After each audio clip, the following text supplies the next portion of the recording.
Welcome back to Just Talking. We have a great show for you today. Why? Because we have owners Rob Hayes and Crystal Hayes, owners of the Blast of the Past Pizza here in Kenosha. Thank you so much for joining us today. Thanks for having us. Yeah, thank you. All right, so that is the restaurant that is just making headlines for the past 3 or 4 months now. But there's a little history before that. For those, well, first of all, for those, Rob, maybe you could start off. For those who don't know, what is Blast from the Past Pizza? So we are a 80s themed pizzeria. A lot of nostalgic, like kind of like a museum going on in there, and we got some video games, but mainly the pizzeria based around 80s stuff. And Crystal, how did it? Where did you come up with the idea? Did you both did? Where did the brainchild of all this start? It was pretty much both of us. We both loved the 80s. We knew we wanted to start our own business. And really, it was actually Rob who came up with the idea of pizza because we love pizza. Well, who doesn't, but this is where I'm going to say that it's not only this idea is not only Kenosha, but it's kind of you struck gold where it's not in the state, but even nationwide. I mean, I've never come across where I can go and have an 80s themed pizza, and it's really great. But before Kenosha, I think you were located in a different area. Let's hear about that. So we started in Silver Lake. We bought a building out there. Most people know it as the old Taste of Italy building, but we purchased that and started out there mainly because the building came with everything we needed to start: tables, chairs, oven. I mean, it was turnkey. So it was a good starting point for us. And Crystal, how was it when the doors first opened? It was nerve-wracking, but it actually went really well right from the start. So So, did were there lines out the door, or one guy came in and it just trickled in, or how did that go? well, when we first opened, we literally just turned the open sign on. We didn't announce it, didn't want, to be overwhelmed right off the bat, but it kind of took off pretty quickly. So would you say word of mouth? Because it's like we're going on what year two or actually year three maybe. Word of mouth. Where are people catching on when those doors first opened? Well, so this is year two, so we just hit our year mark back in November. Um, so really, it was probably about 6 weeks in, we did a Kenosha News article, and then that really started to up it, but we were ready for it by then. So Yeah, since absolutely. then, we've done advertising here and there, and it's still getting out there. There's still people who don't know that we're there. Well, and it's a fun family atmosphere as well. And I think I've been in the Silver Lake. The color scheme was really cool too. Rob, did you come up with that, or how did that come about? Because you gotta have that color scheme to get to really transport back to the 80s. That was pretty much Crystal. That was her. Really? That was her vision. I agree with it. I just can't. I just can't. I can't envision the colors and that kind of stuff. Then at some point we came to Kenosha, and how did that come about? Sure, that came about. Well, originally we wanted to be in Kenosha, but space is hard to come by, especially with the commercial kitchen. So we actually heard about this space through Laura at Visit Kenosha, and it took a little bit of work to figure out how to get into the space, but it worked out, and we made the move. And in such a short a time, too. Sometimes people shut down for a year, 6 months. I think it was in a few weeks. Is that correct, Rob? It was at probably a little over a month. Was We it? tried to we tried to not shut down for too long. 3 weeks. And then Rob, let's hear about those doors when those opened on the first day. Was it similar to the Silver Lake or a little bigger or the same? Or let's hear about when those doors opened. Yeah, we were pretty. People were waiting for us to open in Kenosha, so we were pretty packed for the first. I don't know. I'd say a month solid. Everyone was waiting to come in. And slowly the honeymoon period, kind of went away for a little bit. But yeah, we were crazy busy for a while there. Well, let's hear about the reactions. What kind of response do you get when people are in come through those doors? Sure. People seem to love it. Most people haven't seen anything quite like it, which is part of why we did it. You know, the 50s diners have always been a thing. We figured the 80s deserves the same. So, yeah, it's mostly positive feedback. People genuinely love it, and they do love the color scheme. There's something very inviting about it. Well, not only do you walk in those doors and seeing everything, but you're hearing things too. I believe you have some, Rob, let's hear, you have 80s music going on. I think the TVs are showing things. Let's hear about it. What Yeah, else? we have 80s music going on. We usually have maybe some old school wrestling going on one TV, and usually the other TV, if there's no prime time sports game on or anything, we usually have like some kind of 80s movie playing on there all the time. That is great. I think that is really, really neat. It's almost like you got an 80s movie night going on Right. every day and it changes each time. So bringing a lot of people in. Now it's in the train station or how does that work? Where are we located and how do we get there? So yeah, we're in the, I guess it's considered a train station still, even though just nothing to do with the train inside our restaurant. Okay. But the station is right behind it. So yeah, so you just go to 5414 13th Avenue. That's how you get there. And that's huge because you're people coming from the south, any Illinois stops who've never been into Kenosha or want to stop into Kenosha. You guys are the first stop. And I think I just heard in the news that they want to try and get that other line going to Milwaukee. And if that ever happens, both sides are coming directly to your stop at the first stop. How would that feel? Oh yeah, I don't know nothing about the Milwaukee line, but that would be kind of cool. Yeah, absolutely. Um, and do you get people from different areas, not just from Kenosha, walking in? We do. Not a lot. I wouldn't say that the train is there. We don't get a ton of train traffic.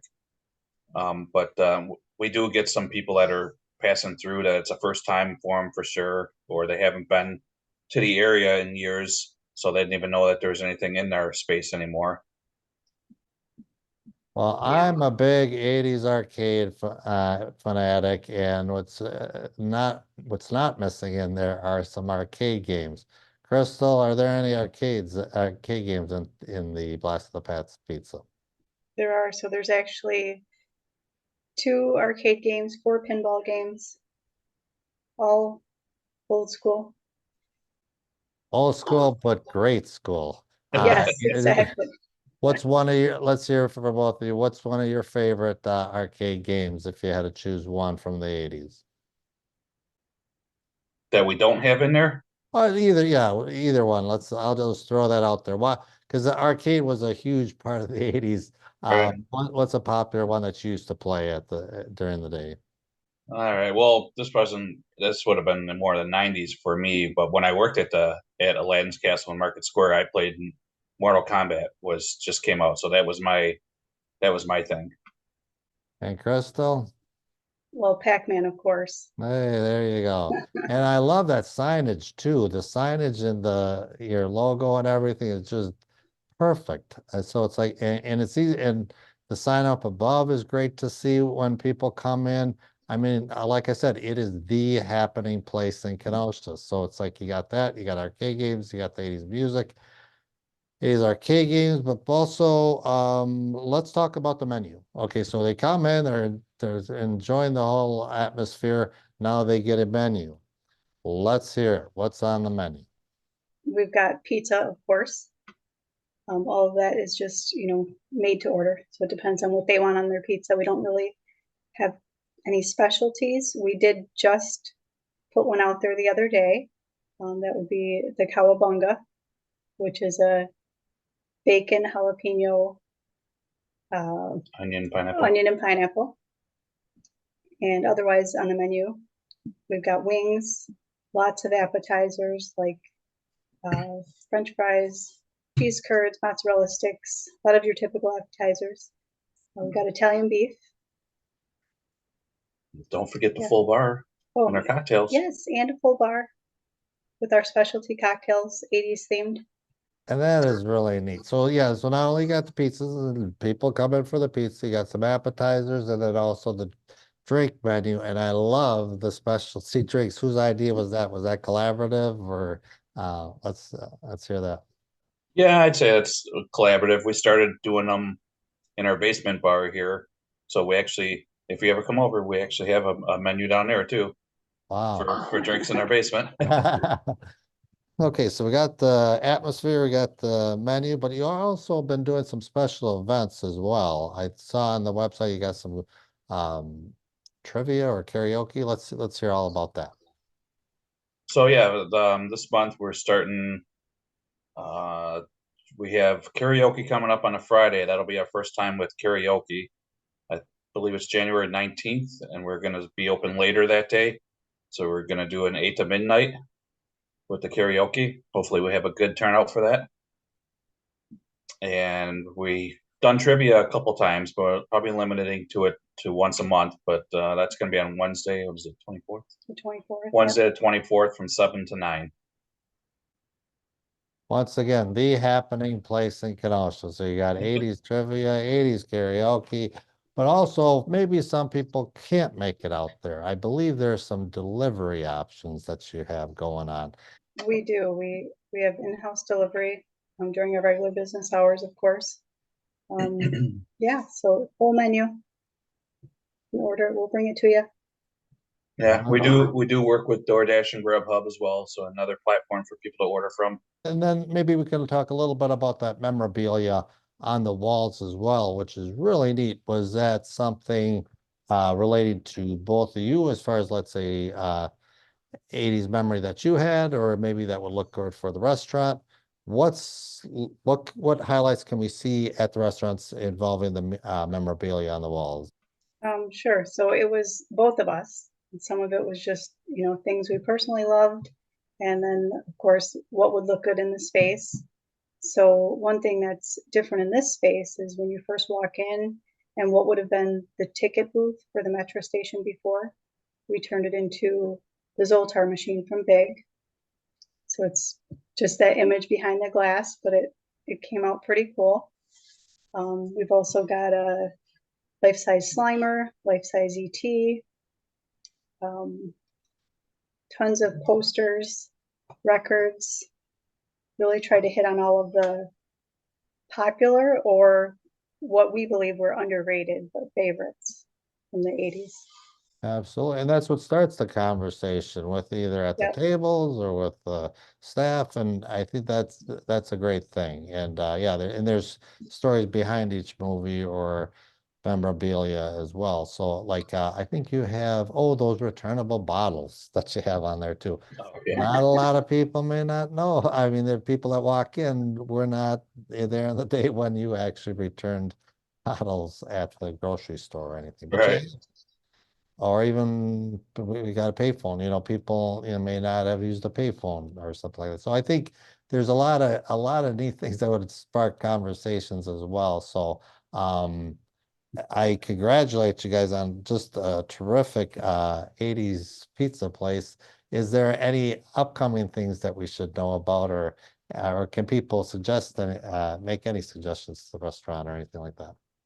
We're always open to suggestions. Sure, we're thinking about some other entertainment options. We've got some ideas that we're kicking around, and I won't go into anything right now, but you'll be the first one to know, Jason. There you go. Breaking news. There you go. Yeah. No, let's talk about the location and hours of operation.